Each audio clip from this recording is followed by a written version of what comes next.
It is Sunday, August 5th, 2018, and it's time for my Week 8 CFL report. Now, one of the games, of course, we've covered in pretty great length, but we'll still go over it briefly here, which is Montreal versus Hamilton. We'll go over it briefly, but I have a whole video about grading Manziel's performance. It's in another video. So we're gonna kind of gloss over that one real quick, but I've still got a couple more things to say about it. We're going to start with the first game of the week, which was Ottawa versus Toronto. Now, I went 2-2 this week on my picks, which means I'm still 8-7, still about 500, but I picked Ottawa to win this game. And Ottawa was well on their way to winning this game. They were up. Let me look at my notes. They were up 38-20 going into the fourth quarter. 38-20 going in.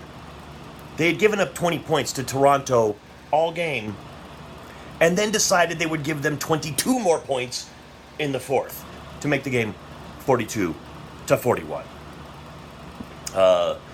That's not good. Ottawa really had a chance to maintain their 4-point lead over Hamilton by winning this game, and they were well on their way. But Bethel Thompson decided that that wasn't good enough and he was going to bring them back. And he did. Harris didn't have a bad game. Harris was 27-35. He had 381 yards, 2 touchdowns, and an INT. But the running game, where did the running game go for Ottawa? It just seemed to fall off the map. They had 19 carries for 46 yards. That might be part of the problem. They gave up a ton of points to Toronto in the fourth quarter. They can't run the ball, so they can't, get any time off the clock at all. They can't sustain a drive.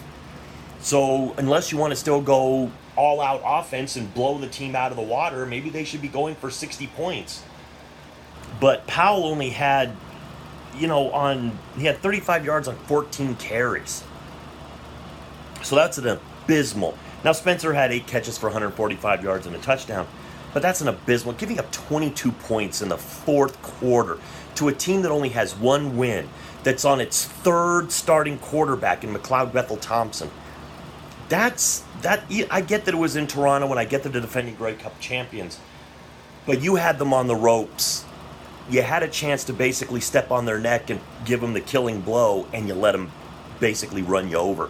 So good on Toronto for not giving up. I mean, props to them for keeping their foot on the gas and saying, hey, let's keep going, let's keep plugging along, let's keep digging, and to come back and win 42-41. So, good on them. But Bethel Thompson, good game, 25-37 for 302 yards, 4 touchdowns, and an INT. They ran the ball very effectively, 26 carries for 131 yards as a team. Wilder had 17 carries for 73 yards. Green got 9 catches for 134 yards, 2 touchdowns, and even Wilder Jr. added 4 catches for 42 yards and a touch. So, Toronto pulled this game out. They kept at it, and they won the game. Still, Ottawa, if that's gonna be the team to beat in the East, you have to put Toronto away. I don't care what the situation is. You got to put Toronto away. And if that means you keep just hurling it down the field and you may have to run up the score, you may have to do that, especially if this running game doesn't improve. I don't get why this running game is so bad, but 19 carries for 46 yards, that's a little over 2 yards a carry. That's bad. That's real bad. And the running game for Ottawa hasn't been super strong in the last few weeks anyway. But I think that they really needed it to be a lot better, and it wasn't. And Toronto was able to come back. So that leads us to Edmonton versus Saskatchewan. I picked Edmonton to win this game, and they did. Edmonton ended up winning the game 26-19. Little touch and go. There was a point where Saskatchewan was up on them, but Edmonton ends up pulling it off. Edmonton's now 5-2. They have 10 points. So if they were in the East, they would be leading the division. But they're not in the East. They're in the West, where they trail the undefeated Calgary Stampeders. But Caleros had his first game back from injury for Saskatchewan. It was pretty good. 22 of 34 for 261 yards. Touchdown, no interceptions. Pretty good. Mason ran the ball pretty effectively for 7 carries for 62 yards. Nothing else really super big to say about that. Caleros just looked solid in his comeback. Riley, consistent, not real good, 13 of 27, so he's under 50%. 257 yards, though. He did have a touchdown. Walker had 6 catches for 154 yards. Good running effort out of Gable with 14 carries, 81 yards, and a touch. So, good, a pretty balanced offense out of Edmonton to continue their winning ways. They won in Edmonton, which is good for them. But really nothing stand out about that game. Next game, of course, is Hamilton and Montreal. We already know the rough game that Johnny Manziel had. I've already critiqued a lot of that. I think Manziel is going to get better, but it's probably one of those things where he was, it's like poor metaphor brought this to my attention. He says that Sherman didn't want to name his starter at the beginning of the week after just one practice, and then by the next practice, he was basically naming Manziel as the starter, which means, we kind of think that the owner is a little bit in Sherman's ear going, we're going to put you out there. We just need to put butts in the seats. But what if this game wasn't in Montreal? Would Manziel have played? If this game was on the road, would they have put Manziel in? Because really, they don't have to put him in because they don't have to put him in front of the Montreal fans. They don't have to get all those butts in the seats, sell those tickets, sell those, jerseys. They could basically leave him sit for another week in practice and let, but, that's not the way it worked. Montreal had 2 home games in a row, so they put Manziel, we kind of think it's a force play to get Manziel in there. But Manziel went in there and he did the best he could. There's still some, there's still some problems. They still need some skill position players around Manziel, and I think they'll try to build around him. But he is a very dynamic player. And watching some of those plays, there are the flashes. You see the flashes of Johnny Manziel that could really propel him to being a very, very good quarterback in this league pretty quickly. So we'll just have to give him more time. Masoli, on the other hand, played very well. 17 of 26, 300 yards, a couple of touchdowns, but he also threw a couple of picks. Green ran the ball pretty effectively for 74 yards. Saunders had 7 catches for 150 yards and a touch. And Green had 2 touchdowns running. So it's just one of those things. We're just going to have to. Masoli probably needed to play a really good game to show the Hamilton fans that he is worthy of keeping over Manziel. And he did. He played very well. It's still a long season. There's still a long season. We're only basically a little over a third of the season in. Long way to go. But Masoli played well. Hamilton played really well. I think they kind of took advantage of the fact that Montreal doesn't quite have the skill players in place. Williams, who was one of the bring-overs, because I kind of say, well, what if they would have kept Williams over in, if they would have kept Williams in Montreal? He's not a big guy by any stretch of the imagination. He is only a 5'9" guy, 155 pounds out of New Mexico State.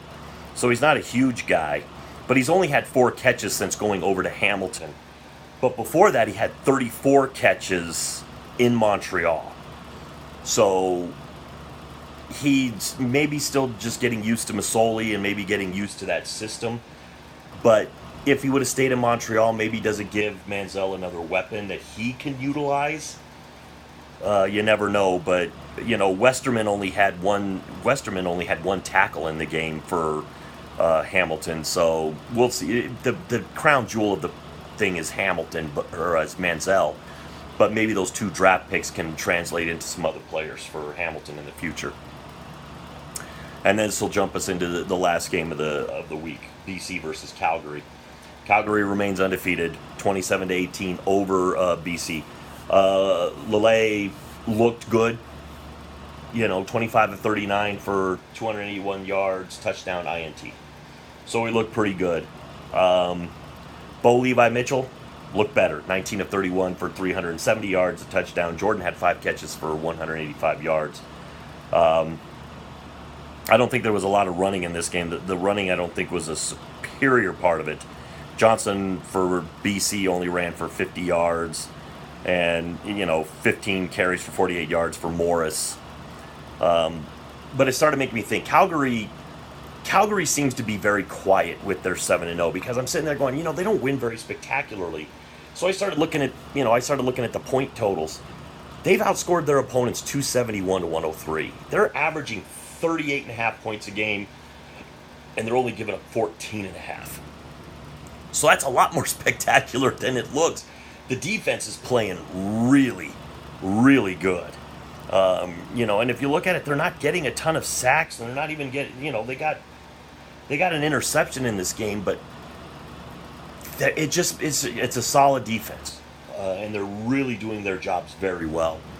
So Calgary, it's not the highest scoring offense, but 38.5 points a game is really good, and only giving up 14.5 points is really good. So there's a reason this team is still undefeated. It was the other game I got right, than Edmonton versus Saskatchewan. So what'd you guys think of it? I kind of glossed over a lot of the Manziel stuff just because I did a big video on it in the previous video, but it's like right now we're looking at Ottawa's still on top with 8 points, but Hamilton crawled a little bit closer with 6 points, and now Toronto is kind of in this as well. They've got another win to put them a little closer, and they've got a win now over Ottawa, so that'll help them a little bit. And Calgary can't run away with this because Edmonton is 5-2 with 10 points, so they're still there. They're still there. So and these teams are going to start all playing each other. So, what did you guys think of this week? Were you surprised by anything? Were you surprised that Ottawa gave up 22 points in the fourth? Let me know down in the comments below. With all that being said, to the troops, past, present, and future, thanks for the freedom.